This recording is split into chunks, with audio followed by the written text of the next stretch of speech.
បើយើងញ៉ាំបាយនៅសល់កុំបោះចោលបងប្អូនយើងយកមកច្នៃធ្វើបាយក្តាំងញ៉ាំលេងជុំគ្នាចេះមកបងប្អូនអើយបើនិយាយពីរសជាតិគឺថាមានរសជាតិឆ្ងាញ់ខ្លាំងតែម្ដងហើយជាពិសេសយើងញ៉ាំកាន់តែច្រើនគឺកាន់តែឆ្ងាញ់ណាបងប្អូនអើយសម្រាប់គ្រឿងផ្សំវិញក៏អត់មានអីច្រើនញ៉ៃបងប្អូនអើយគឺខ្ញុំមានកាកខ្លាញ់ដែលខ្ញុំចំហៀវខ្លាញ់សល់ពីថ្ងៃមុនមានម្ទេសកូរ៉េមានខ្ទឹមសអញ្ច្រាំម៉ត់មានស្លឹកខ្ទឹមមានទឹកម្ទេសដបមានទឹកស៊ីអ៊ីវហើយនិងប្រហិតចុងក្រោយក៏ខ្ញុំមានបាយកកគឺចំនួនមួយចានធំផងដែរបងប្អូនហើយជាដំបូងគឺយើងត្រូវយកបាយកកណាបងប្អូនយកមកប៉ាតលើខ្ទះមកណាចាឲ្យខ្ទះបងប្អូនត្រូវរកខ្ទះណាឲ្យមានផ្ទៃក្រាស់តិចមកជៀសវាងយើងធ្វើបាយក្តាំងទៅគឺធ្វើឲ្យបាយក្តាំងយើងឆាប់ឡើងខ្លោចណាបងប្អូនចាហើយខ្ញុំគឺប៉ាតឲ្យស្ដើងប៉ុណ្នេះបងប្អូនឲ្យចំពោះទំហំគឺបងប្អូនចង់បានប៉ុណ្ណាក៏បានដែរខ្ញុំអត់ធ្វើធំបានដែរបងប្អូនគឺខ្ញុំយកប៉ុនចានបាយយើងញ៉ាំណាចាចំពោះភ្លើងគឺយើងបើកអសិចតនភាពរឹមបំផុតបងប្អូនដើម្បីឲ្យបាយក្តាំងរបស់យើងគឺឡើងស្រួយបានល្អហើយបន្ទាប់មកទៀតគឺយើងយកគម្របឆ្នាំងមួយមកគ្របភ្លឹបឲ្យហប់ជុំវិញទៅណាបងប្អូនចាបន្ទាប់មកទៀតនេះគឺយើងជាងតែចាំបាយក្តាំងយើងឲ្យឡើងស្រួយបានល្អយើងកុំឲ្យខាតពេលខ្ញុំចាប់ផ្ដើមអាំងប្រហិតបងប្អូនគឺខ្ញុំអត់បានជាតិទេដោយសារខ្ញុំអត់ចង់ប្រើខ្លាញ់ច្រើនណោះចាហើយបន្ទាប់មកទៀតគឺយើងដាក់អាំងចោលបងប្អូនប្រហិតហើយបន្ទាប់មកទៀតគឺយើងងាកមកហាន់កាកខ្លាញ់បងប្អូនបើសិនជាបងប្អូនចង់ច្រាំក៏បានដែ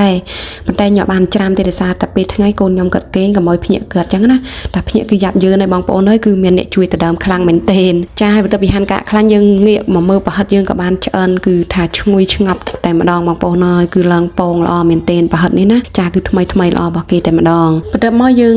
លើកចាញ់បងប្អូនប្រហិតហើយយើងទុកឲ្យចោះត្រជាក់ចាំហាន់តែកុំប្រញាប់ហាន់ដូចខ្ញុំណាចង់លលាក់ដៃបងប្អូនអើយដោយសារតែធ្វើរៀងបែបប្រញាប់លហន់ស្លន់ណាបើមិនប្រញាប់ទេតែកូនភ្ញាក់គឺដឹងតែមានអ្នកជួយដណ្ដើមខ្លាំងតែម្ដងបងប្អូនអើយគឺយ៉ាប់ណាស់ចាហើយបន្ទាប់មកទៀតនេះគឺយើងហាន់ប្រហិតរួចខ្ញុំចាប់ផ្ដើមហាន់ម្ទេសបើសិនជាបងប្អូនមិនចូលចិត្តក៏មិនបាច់ដាក់ដែរប៉ុន្តែខ្ញុំចូលចិត្តឲ្យហឺនតិចទៅយើងញ៉ាំទៅបានឆ្ងាញ់ណាចាហើយបន្ទាប់មកទៀតយើងហាន់ម្ទេសរួចរាល់ហើយយើងចាប់ផ្ដើមទៅឆាគ្រឿងក្រៅបងប្អូនគ្រឿងក្រៅឆានេះក៏មានអីច្រើនដែរគឺខ្ញុំចង់បំពងខ្ទឹមឲ្យឡើងឈ្ងុយណាបងប្អូនគឺយកខ្ទឹមសដែលយើងបានចិញ្ច្រាំម៉ត់ដោយមានលាយសំបកបន្តិចចេះគឺយកតែបំពងបងប្អូនអើយគឺថាឈ្ងុយឆ្លងផ្ទះបដ យណាគឺឈ្ងុយខ្លាំងតែម្ដងគឺយើងបំពងឲ្យឡើងក្រហមប៉ុណ្នេះមកខ្ញុំចាក់កាកខ្លាញ់នឹងយកបំពងជាមួយខ្ទឹមសដែរដើម្បីជួយបង្កើនក្លិនក៏ដូចរសជាតិកាកខ្លាញ់បងប្អូនហើយយើងញ៉ាំទៅគឺស្រួយឈ្ងុយឆ្ងាញ់ខ្លាំងមែនទែន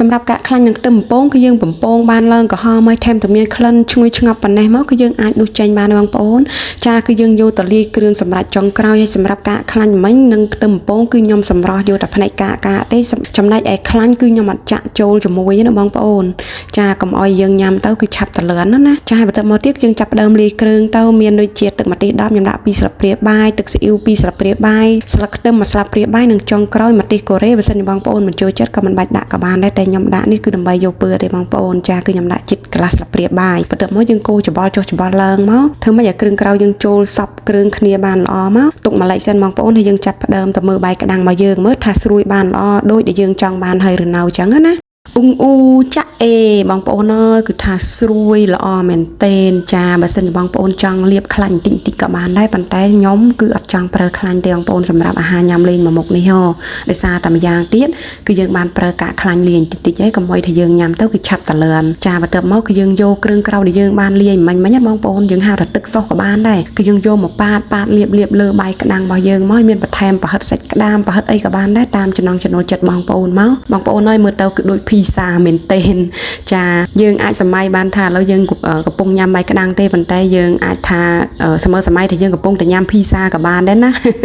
បន្ទាប់មកយើងថែមម្ទេសទុំហឺបន្តិចទៀតមកបងប្អូនអើយមកមានម្ទេសហុយទៀតគឺរឹតតែឆ្ងាញ់ញ៉ាំទៅគឺឈ្ងុយខ្លាំងមែនទែនចាហើយចុងក្រោយគឺដាក់ស្លឹកខ្ទឹមរោយបន្តិចមកបងប្អូនអើយគឺកាន់តែដូចភីសាបេះដាក់តែម្ដងណាតែប៉ុណ្ណេះមកគឺយើងអាចលើកដាក់ចានបានហើយបងប្អូនអើយដើម្បីញ៉ាំជាមួយគ្នាណាចាបើនិយាយពីរសជាតិវិញបងប្អូនអើយគឺថាឆ្ងាញ់លេខ1តែម្ដងជាពិសេសបងប្អូនអើយនៅពេលដែលយើងដាក់ចូលមាត់ទៅយើងញ៉ាំប៉ះកាកខ្លាញ់ហើយនឹងជាមួយនឹងខ្ទឹមដែលយើងបានបំពងមានអារម្មណ៍ថាឈ្ងុយខ្ទិះឆ្ងាញ់ខ្លាំងមែនទែនបងប្អូនអើយបើនិយាយពីសាច់បាយក្តាំងវិញគឺថាស្រួយឡើងស្រាប់តែម្ដងបងប្អូន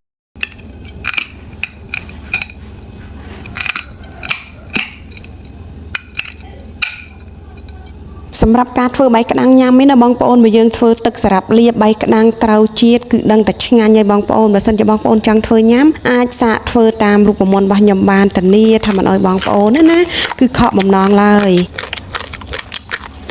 សម្រាប់ការបង្ហាញរបស់ខ្ញុំគឺរួចរាល់ហើយសូមអរគុណច្រើនបងប្អូននឹងជួបជាមួយនឹងខ្ញុំនៅវីដេអូក្រោយទៀតបាយបាយ